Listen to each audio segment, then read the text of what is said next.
Pinag-aaralan ng ilang transsexual na magsampa po ng reklamo laban sa isang bar sa Makati. Yan ay matapos silang hindi payagang pumasok sa bar dahil sa kanilang suot na pambabae.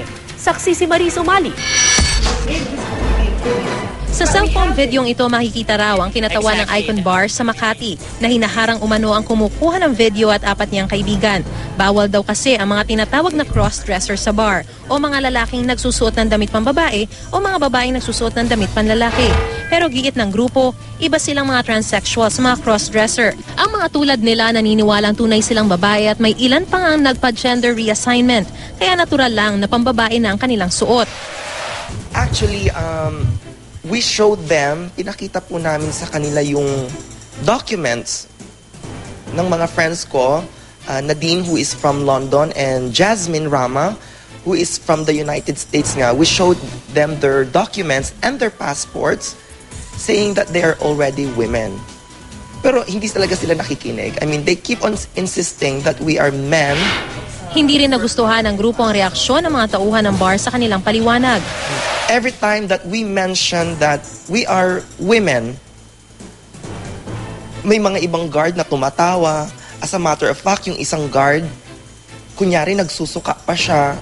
Paglilinaw ng bar, hindi naman daw bawal ang mga transgender pero nagduda raw sila. Ang basis kasi sa gate namin is yung boses and then yung Adam's apple and then yung shoulder. Dito lang sa labas ng bar nakapaskil yung dress code o yung house rules ng naturang establishmento at kabilang nga po sa nakasaad dito at in bold letters pa, no men in ladies' clothes.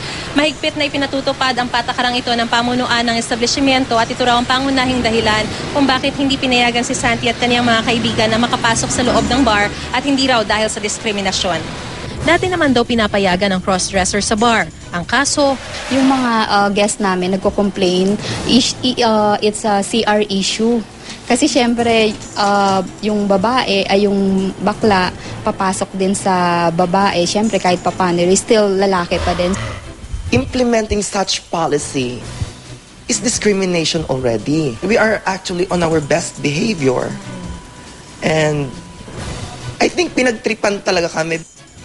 pinag-iisipan na ng grupo na maghain ng reklamo o humingi ng public apology. Pero ngayon pa lang ay humingi na ng paumanhin ng opisyal ng bar. I would like to apologize in behalf of Icon to those who are not allowed to enter due to the conflict in dress code, that we are really not intention to hurt you or to discriminate you. Wala talaga sa intention namin yon.